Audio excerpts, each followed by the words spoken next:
உறவுகளுக்கு வணக்கம். Welcome to Subaja vlogs. எல்லாரும் எப்படி இருக்கீங்க? நல்லா இருக்கீங்களா? நான் நல்லா இருக்கேன். இனி நம்ம சேனலில் என்ன பார்க்க போகிறோம்னா பொங்கல் ரெசிபி தான் பார்க்க போகிறோம். சர்க்கரை பொங்கலும் வெண்பொங்கலும். பொங்கல் வந்துட்டு இருக்கு. இந்த பொங்கலுக்கு இந்த மாதிரி நீங்களும் சுவையான சர்க்கரை பொங்கல் மற்றும் வெண்பொங்கல் செய்து பாருங்கள். உறவுகள் அனைவருக்கும் தமிழர் திருநாளாம் தை திருநாள் பொங்கல் நல்வாழ்த்துக்கள். வாங்க இப்போ சர்க்கரை பொங்கல் எப்படி பண்ணுறதுன்னு பார்க்கலாம். சர்க்கரை பொங்கல் பண்ணுறதுக்கு முதல்ல தண்ணியை சூடு பண்ணிடலாம்.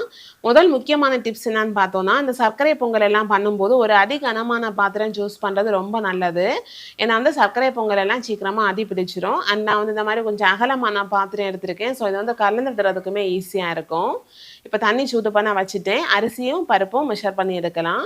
இந்த மாதிரி ஒரு கப்பில் 1.5 கப்பு பச்சரிசி எடுத்திருக்கேன். அதுக்கு அரை கப்பு சிறுபரு பருப்பு, அதாவது சிறுபருப்பு சொல்லுவேன் இல்லையா, தான் எடுத்திருக்கேன்.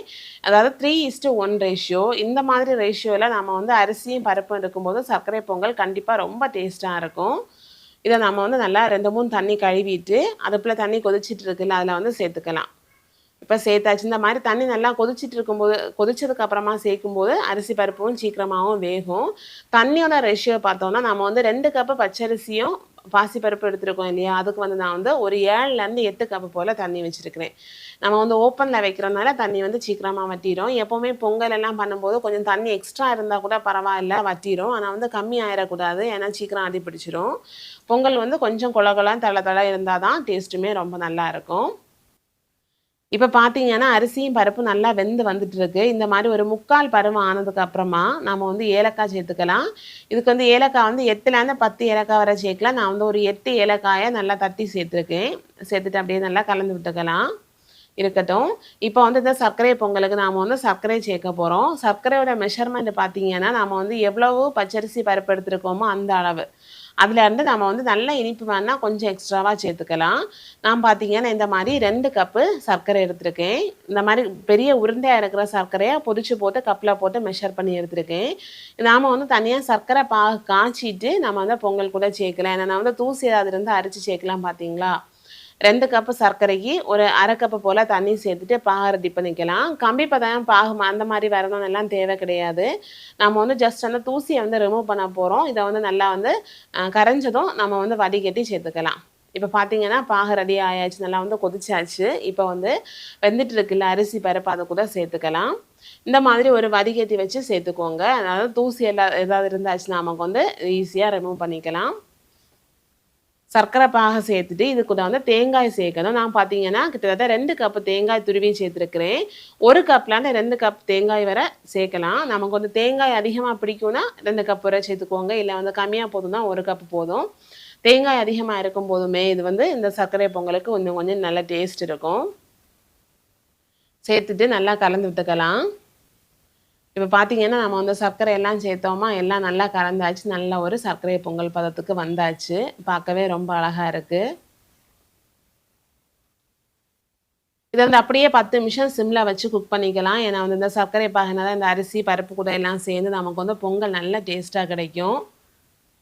இந்த ஸ்டேஜில் நாம் நெய்யில் முந்திரியும் கொஞ்சம் திராட்சையும் கூட வறுத்து சேர்த்துக்கலாம். நான் இந்த மாதிரி ஒரு பேனில் ஒரு 2 டேபிள் ஸ்பூன் நெய் சேர்த்துருக்கேன். 1லேருந்து 2 டேபிள் ஸ்பூன் வரை சேர்க்கலாம். 2 டேபிள் ஸ்பூன் நெய் சேர்த்துட்டு நெய் நல்லா உருகட்டும். இப்போ இதில் ஒரு கைப்பிடி போல் முந்திரி, ஒரு கைப்பிடி திராட்சை. முந்திரியை முதல்ல சேர்த்து நல்லா பொன்னிறமாக வந்ததும் இப்போ திராட்சை சேர்த்துக்கலாம். எல்லாம் நல்லா பொன்னிறமாக வந்ததும் இப்போ சர்க்கரை பொங்கல் இதை நம்ம சேர்த்து கலந்து விட்டுக்கலாம்.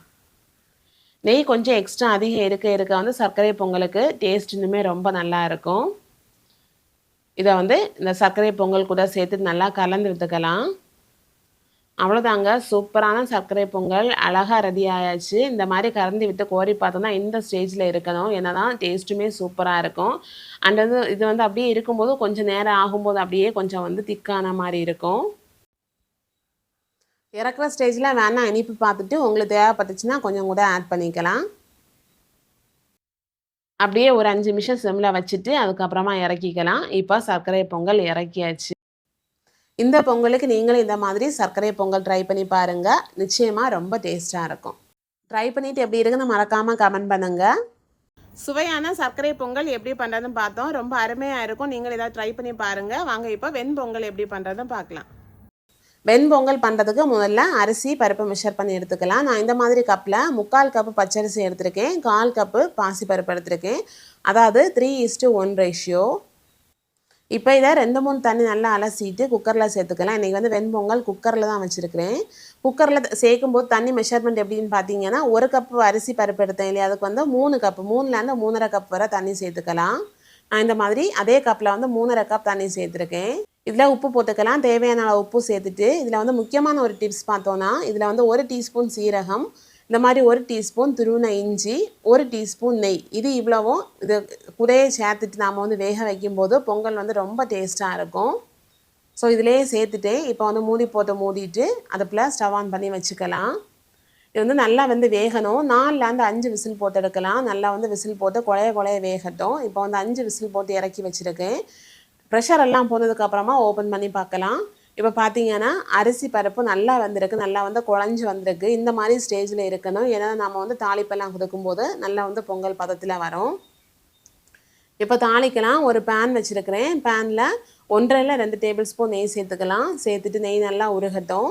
இதில் 1 டீஸ்பூன் சீரகம், 1 டீஸ்பூன் மிளகு, 1-2 டீஸ்பூன் போல் திருவுன இஞ்சி, கூட வந்து 1 பச்சை மிளகாய் இந்த மாதிரி பொடியாக நறுக்கி சேர்த்துருக்கேன். அப்புறமா ஒரு அரை கைப்பிடி போல் முந்திரி சேர்த்துருக்கேன்.